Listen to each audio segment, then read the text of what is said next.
Bom dia, irmãos presenciais, bom dia você que tem nos dado o privilégio de nos acompanhar nos canais.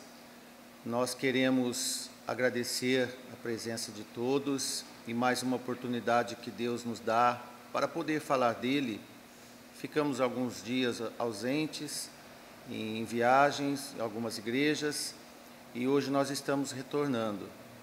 Quero comentar com você um assunto que, durante a leitura da Palavra do Senhor, no livro de Deuteronômio, nós encontramos um recado que Moisés passou ao povo de alguma precaução sobre a socialização que eles deveriam ter com povos.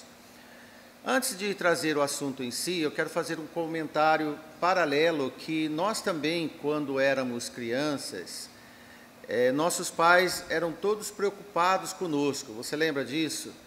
Eles eram preocupados e diziam: nunca ande com tal e tal pessoa, aquela pessoa não presta, é má companhia.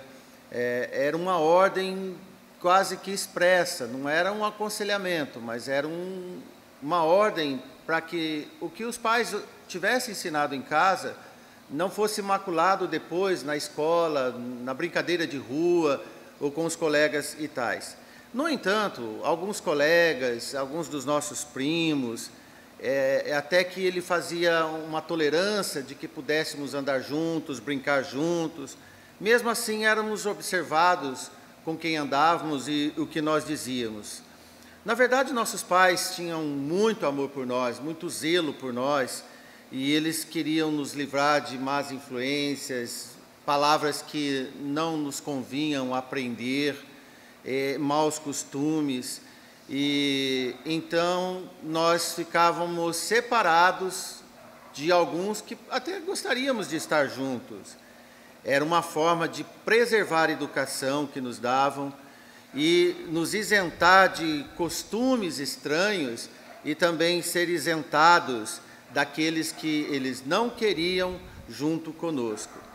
Você sabia que Moisés, aquele homem que cuidou do povo de Deus, desde lá do Êxodo, quando tirou do Egito, ele teve toda essa preocupação também. Então, Moisés não foi encarregado só de tirar o povo lá do Egito, ele também foi encarregado em preservar aquela nação com ensinamentos, sem influências. E foi necessário, desde lá do Egito, desintoxicar aquele povo que por 430 anos tinha sofrido com o costume e também com a cultura pagã politeísta do Egito. Numa dessas orientações, Moisés teve que ensinar com quem eles poderiam ter uma certa parcimônia, uma certa política de boa vizinhança, até uma certa simpatia.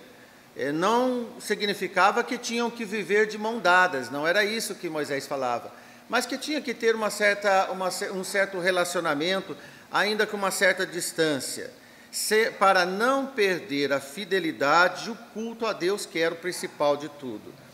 No 5º livro de Moisés, o chamado livro de Deuteronômio, que é uma reedição do livro de Êxodo, Deuteronômio quer dizer segunda lei, ou em hebraico, palavras ditas. Neste livro de Moisés para o povo, em capítulo 23, versículo 7, que é o nosso versículo-chave de hoje, veja o que então Moisés escreveu pelas palavras do Senhor. Não abominarás o edomeu, pois é teu irmão.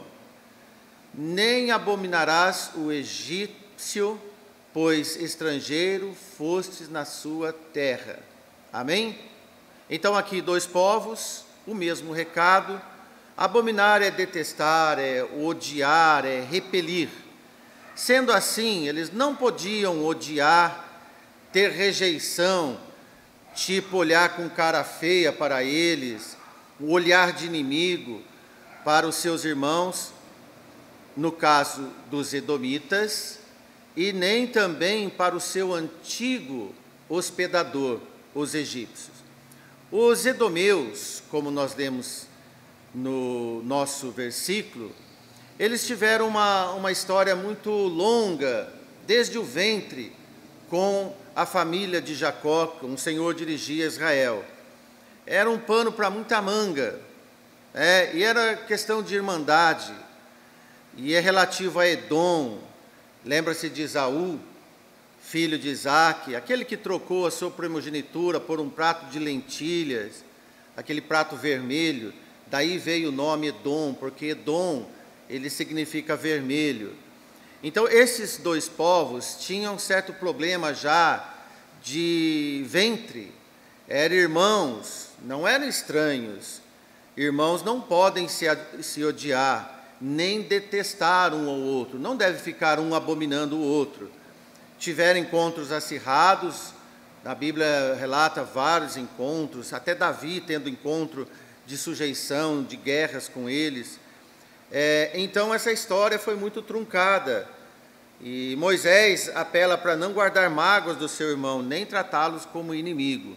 Quanto aos egípcios, que é o segundo povo, no Egito, embora uma convivência passada por 430 anos, e foram oprimidos por um longo tempo nos últimos anos de estada lá, no início, quando a família de Jacó chegou até lá por necessidade de fome, como os irmãos sabem da história, e lá foram 70 almas, e eles foram muito bem tratados, receberam o melhor do Egito, a melhor terra do Egito, o melhor alimento do Egito, receberam fartura. Foi até uma questão de gratidão com José, daquele faraó, e que José tinha orientado e tudo sobre aqueles 7 anos de seca. Mas, irmãos, com 7 nações que eram vizinhas de Israel, não era permitido ter qualquer tipo de relação. No livro de Deuteronômio, capítulo 7, ele fala de 7 nações, no versículo 1. Essas nações, elas eram mais poderosas que Israel, mas o Senhor diz: não farás com elas aliança, nem terás piedade dela, nem te aparentarás com elas, não dará tuas filhas e teus filhos, e não tomará também filhos deles. E no versículo 4 diz: porventura, ou pois fariam desviar teus filhos de mim, para que servissem outros deuses? E o Senhor ordena derrubar seus altares, as suas estátuas, seus bosques, e todas as suas imagens de esculturas, que eram aqueles valores de cultos pagãos que estes povos tinham. Esses povos tinham um nome meio estranho, mas o final do nome deles eram quase todos iguais: os heveus, gigazeus, amorreus, cananeus, perizeus, heveus, jebuseus e 7 nações. No livro de Gênesis, lá no começo do livro de Gênesis, quando você for ver os descendentes de Noé, Cão, Sem e Jafé, você vai ver a origem de todos esses povos aqui, os cananeus, os perizeus e todos esses. Esses povos tinham entrado num paganismo de corpo e alma, não tinha como mudá-los. Além de eles serem mais poderosos, eles tinham muito mais influência de corporação em relação a Israel. Então, o que Israel tinha que fazer é se abster de ter qualquer relação com eles. Então, dos povos mais conhecidos destas 7 nações, eles não poderiam ter contato. Mas com os outros 2 povos, como nós vemos com os edomeus, os edomitas e com os egípcios, eles deveriam ter uma certa relação amistosa, tolerante, e não abominar. Será, irmãos, que nós temos uma instrução semelhante para nós nos dias de hoje, com algum povo, com algumas pessoas? Eu tenho passado para os irmãos que o Velho Testamento ele é ensinado pelo Novo, é complementado pelo Novo. Então nós vamos verificar. Quando Paulo diz a Tito, seu verdadeiro filho, como ele diz lá no primeiro e segundo versículo, segundo a fé comum, no livro de Tito 3:10, Paulo diz assim a Tito: ao homem herege, depois de uma e outra admoestação, evita-o. Depois Paulo complementa no versículo 11: sabendo que esse tal está pervertido e peca, estando já em si mesmo condenado. Aqui uma orientação do apóstolo Paulo ao pregador Tito. Ao homem herege, depois de uma e outro contato, aproximação, se não houver retorno agradável, passa a evitá-lo. Uma segunda instrução, novamente Paulo aos irmãos da Grécia, lá para a igreja de Coríntios, 1 Coríntios 5 e 11, Paulo diz o seguinte: mas agora vos escrevi que não vos associeis com aquele que, se dizendo irmão, for, primeiro, devasso, avarento, idólatra, maldizente, beberrão, roubador, com o tal ou com os tais, nem ainda comais, diz Paulo. Um terceiro exemplo foi quando, lá em João, na segunda carta, versículo 10, ele faz um alerta sobre os falsos pregadores. Que diz então João? Se alguém vem ter convosco e não traz essa doutrina, a doutrina do Senhor, não o recebais em casa, nem tampouco o saudeis, porque quem saúda tem parte nas más obras.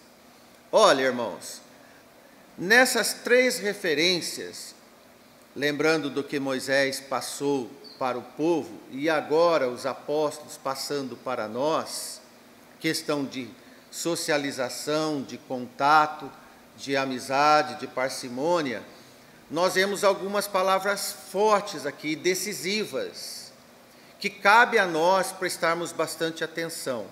Primeiro, quando nós lemos Paulo dizendo a Tito, o herege, evita-o.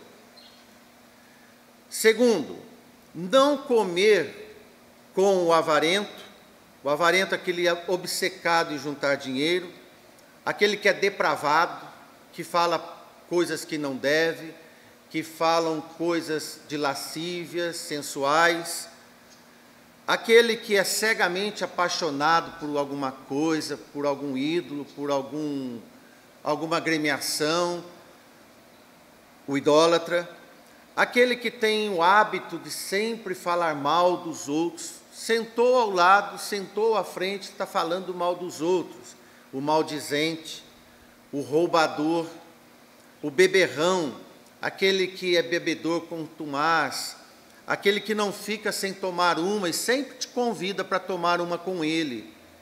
Então, essas pessoas, Paulo diz, com o tal, nem ainda comais. O que é que diz isso? Quando a gente come com alguém, ele é companheiro, porque companheiro vem de comer do mesmo pão. Comer com alguém é muita intimidade, é fazer parte, não do ambiente social da sala de casa, mas da cozinha. Tem uma intimidade de relacionamento, de conversação, de trocar ideias, trocar comunhão. Com esses nós não devemos ter comunhão. Daí então que Paulo diz, com os tais ainda não coma com eles. Não tenha hábito de estar reunindo nos seus lares e trazer essas pessoas, porque com certeza eles vão te interferir em algum desses pontos que Paulo fala. O outro ponto que nós vemos, quando alguém não traz a doutrina do Senhor, e agora João dizendo, não receber em casa, nem tampouco o saudeis, porque quando a gente saúda alguém, ou diz, bom dia irmão, boa tarde irmão, a paz do Senhor, é uma intimidade de aproximação, por isso que João diz, com esse, nem tampouco saudeis, não tem intimidade de abraços, de trocar afagos com estas pessoas. Então, irmãos, quando nós vemos essas três referências, e lembrando que Moisés tinha falado também sobre os outros povos, os 7 povos, esse tipo de pessoas que você não deve associar como esses 7 povos vizinhos de Israel, você não deve ter nenhum vínculo familiar com eles, nenhum vínculo de sociedade familiar, de amizade, companhia de passeios, de viagens, de lazer. Isto é a orientação da palavra do Senhor. Ao passo que, comparando com os ensinos de Moisés, são compatíveis os ensinos de Moisés com os ensinos dos apóstolos a nós. Quando Pedro, na sua primeira carta 5:5, diz, Semelhantemente, vós jovens, sede sujeitos aos anciãos da igreja, sede todos sujeitos uns aos outros, os irmãos da igreja, e revesti-vos da humildade, porque Deus resiste aos soberbos e dá graça aos humildes. Ora, para estarmos assim, não podemos ser contaminados.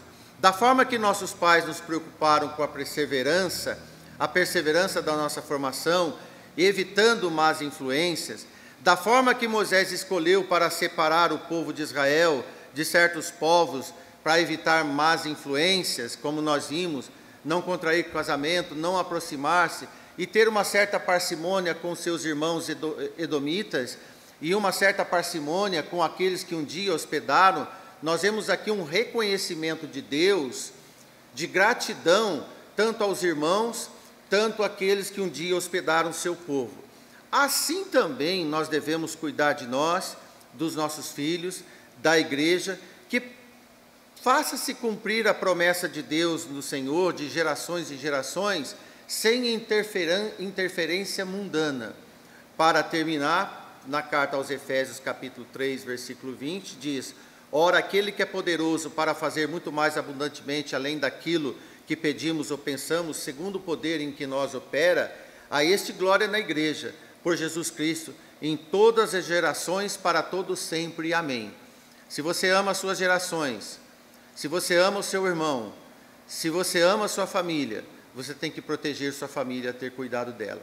Que assim seja, irmãos, para todos nós, na orientação da palavra de Deus, trazendo o exemplo de Moisés, dos apóstolos, dos nossos pais, podemos agora, na nossa vez, aplicar aos nossos filhos e à igreja, para que possamos, em gerações posteriores, ter as bênçãos de Deus e a continuidade da palavra de Deus, pura e cristalina, como a luz do Senhor deve ser em nós. Amém. Um bom dia a todos. Até mais.